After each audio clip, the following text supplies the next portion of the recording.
Everyone, good morning and welcome back to my new video. तो जहां मैंने last vlog ख़त्म किया था वहीं से ही स्टार्ट कर लिया है। तो आपने लास्ट व्लॉग में देखा होगा कि मैंने हरी चटनी बनाई थी और उसे मैं यूज़ करने वाली हूँ आलू की सब्ज़ी में, जो कि फलाहार में काम आती है। तो हमारे यहाँ इसी तरीके से सब्ज़ी बनाई जाती है, हरी चटनी डाल के। कौन कौन ऐसे बनाता है कमेंट करके बताना। और ये सब्ज़ी बहुत अच्छी लगती है, आप ऐसे भी किसी दिन बना के खा सकते हैं। तो मैंने ना कढ़ाई में देसी घी डाल दिया, उसके बाद उसमें डाला है जीरा और सूखी लाल मिर्च डाल दी। और अब आलू कट करके डालूंगी।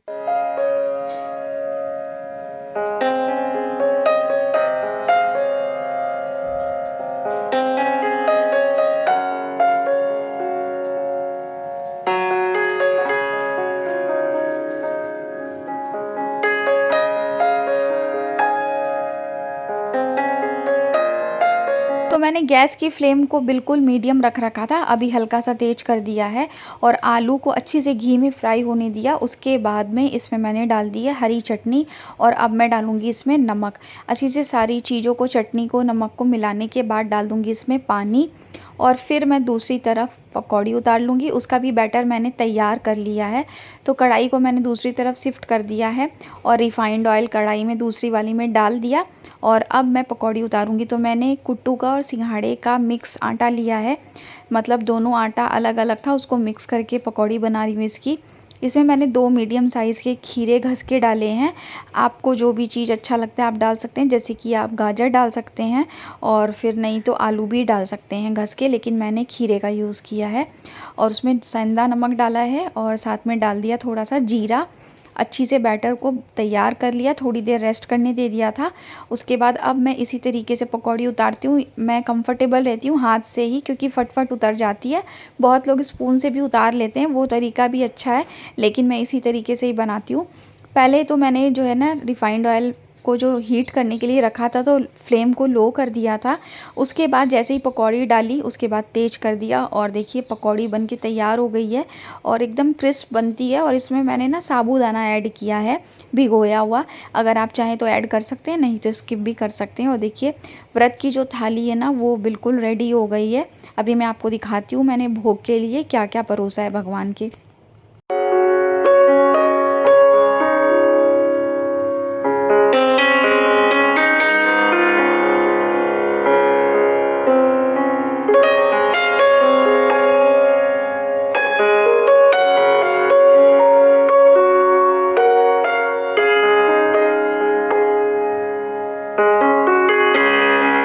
तो यहाँ पे मेरा किचन का सारा काम हो चुका है और ये खा करके ऑफ़िस चले गए हैं और मैं अब लग गई हूँ अपने काम में। तो सबसे पहले अपने रूम से स्टार्ट की आज मैंने क्लीनिंग। और आज सुबह मुझे किचन में जल्दी जाना था, पूजा करनी थी भगवान की, तो इसी वजह से आज मैंने सफाई पहले नहीं की थी। नहीं तो सुबह सुबह एक बार मैं बासी झाड़ू लगाने के बाद ही जो है ना नहा के अपनी पूजा पाठ का काम शुरू करती हूँ। तो आज ये काम नहीं हो सका था, तो मैंने बस खाते ही सबसे पहले किचन को समेटा, थोड़ा सा साफ़ किया और उसके बाद आ गई सीधे अपने रूम में। और बहुत सारे कपड़े जो हैं मैंने अभी अयन के हटा दिए हैं, मतलब उसे नहीं पहनने थे, जो कि कुछ पुराने हो गए थे और कुछ छोटे भी हो गए थे। तो वो काफ़ी दिन से बोल रहा था कि मम्मी मेरे कबर्ड को क्लीन कर दो और मुझे ये कपड़े अब नहीं पहनने हैं, उसे बिल्कुल भी नहीं पसंद आ रहे थे। तो मैंने हटा दिए हैं और एक पैकेट में रख दिए हैं। तो देखूँगी जिसे ज़रूरत होगी मैं दे दूँगी, वो कपड़े कहीं डोनेट कर दूँगी। और इसी तरीके से मैं 2 4 6 महीने में मुझे जो कपड़े लगते हैं मेरे, इनके और अयन के, मैं हटा देती हूँ और किसी ज़रूरतमंद को दे देती हूँ। क्या होता है ना कि कितनी बार चीज़ें इकट्ठी होती जाती है, उन पे नज़र नहीं पड़ती है, इसकी वजह से भी घर जो है बहुत मैसी हो जाता है सामान से। तो मैं टाइम टाइम पे इन चीज़ों पे भी ध्यान देती हूँ और अपने जो घर की साफ़ सफाई है वो प्रॉपर तरीके से कर पाती हूँ।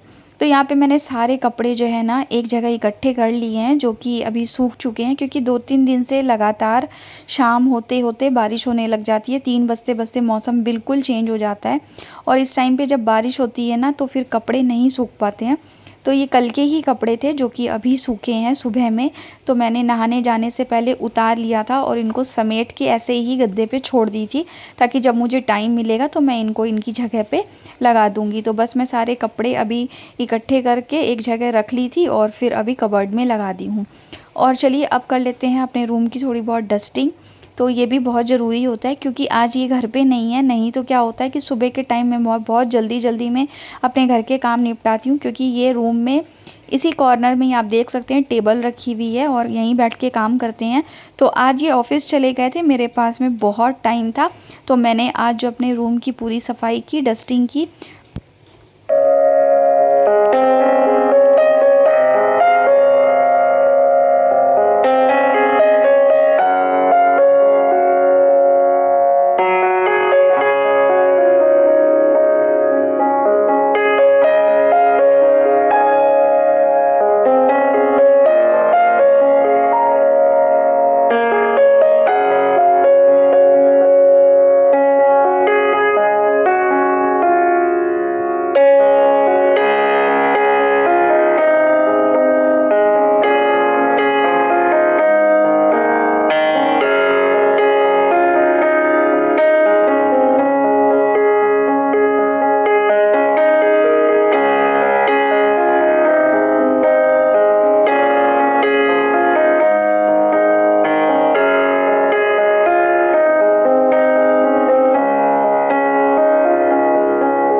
डस्टिंग करने के बाद मैंने लगा ली है झाड़ू और अपने रूम में लगाई है और अभी पूरे घर में बाकी है, तो सभी जगह मैं झाड़ू लगा लूँगी। और आज मैं पोछा नहीं लगा रही हूँ क्योंकि जिस दिन मुझे लगता है कि फ्लोर साफ़ है, गंदा नहीं हुआ है, मैं उस दिन स्किप भी कर देती हूँ। उसके बदले मैं अपने बाकी के कोई काम देखती हूँ जो कि मेरे पेंडिंग हैं, मुझे करने हैं, मैं उनको निपटाने की कोशिश करती हूँ। ऐसे में क्या होता है कि सारी चीज़ें बैलेंस रहती है और हमें ये पता होता है कि आज हमें ये चीज़ ख़त्म कर लेनी है।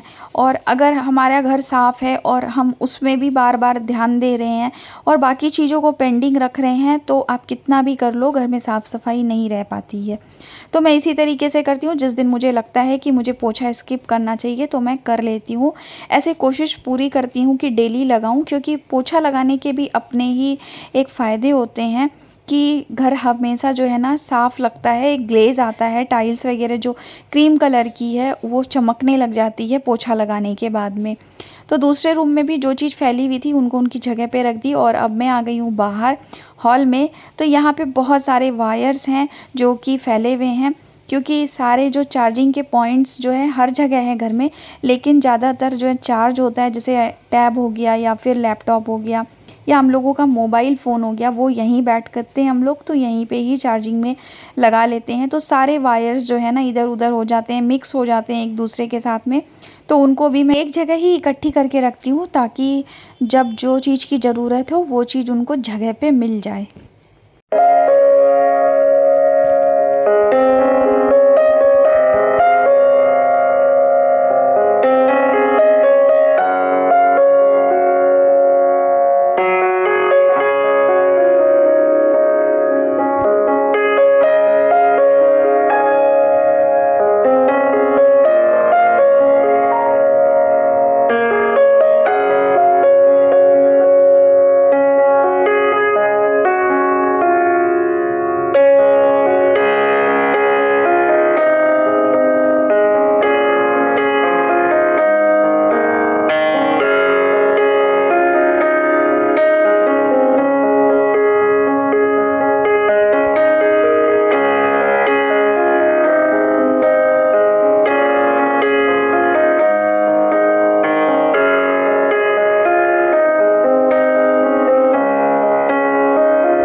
यहाँ पे ये टेबल गंदी हो रखी थी, मैंने इसे भी पोंछ दिया है क्योंकि डस्ट हर चीज़ में बैठती है, चाहे वो कोई भी चीज़ हो। जैसे कि सामने आप देख सकते हैं दीवान रखा हुआ है, ये सिंगल बेड का, यहाँ पे ना ही कोई बैठता है और ना ही जो है ना कोई सोता है, लेकिन बेडशीट जो है ना गंदी हो ही जाती है, धूल मिट्टी तो आती है कहीं ना कहीं से। तो इसके साइड में जो कॉर्नर बने हुए हैं ना बेड के, उस पे भी बहुत ज़्यादा मिट्टी आती है, तो उसे भी टाइम पे साफ़ करना होता है। तो सारी ही चीज़ें मैंने यहाँ जहाँ-जहाँ मुझे डस्ट दिखाई दी पूरी डस्टिंग कर ली, और उसके बाद अब आ गई हूँ इधर सोफ़ा कवर जो है अच्छी से झाड़ के दोबारा से बिछा दूँगी। और सोफ़ा कवर मैं चेंज करने वाली हूँ, लेकिन आज नहीं करूँगी, सैटरडे को देखती हूँ। और साथ ही इसके जो कुशन्स हैं उसके कवर भी गंदे हो गए हैं, तो उसे भी मुझे खोल के वॉश करना है।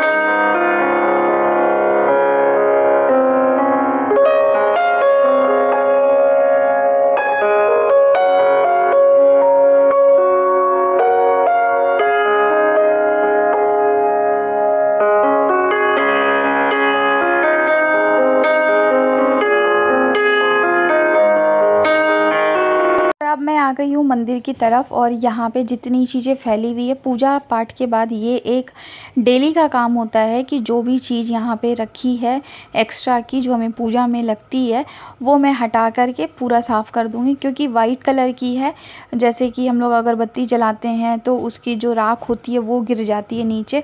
तो ऐसे तो प्लेट पे ही रखते हैं, लेकिन कभी कभार इधर उधर से कुछ गिर ही जाता है।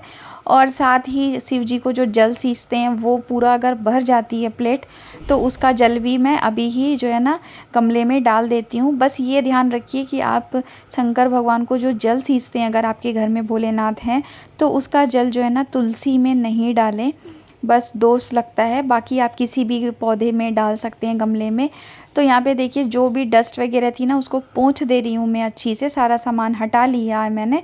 और उसके बाद अब मैं इसमें ना वाइट कलर की शीट बिछा दूँगी, क्योंकि आने के बाद मंदिर मैंने इसमें शीट नहीं बिछाया था, बिल्कुल भी मेरे को टाइम नहीं मिल पा रहा था कि मैं शीट लेके आऊँ, ख़त्म हो गई थी।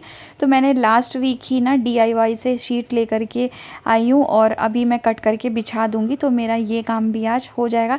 क्योंकि काफ़ी दिन से सोचा हुआ काम जब एक दिन हो जाता है ना, तो माइंड को भी काफ़ी रिलैक्स मिलता है। आज मेरे साथ वही हुआ।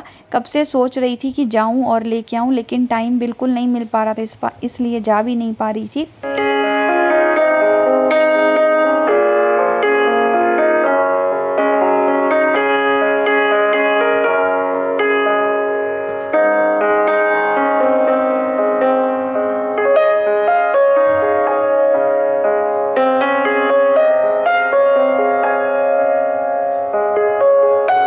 का व्लॉग आपको कैसा लगा कमेंट करके ज़रूर बताइएगा। अच्छा लगा हो तो लाइक कीजिएगा, चैनल पे न्यू हो तो सब्सक्राइब कर लीजिएगा।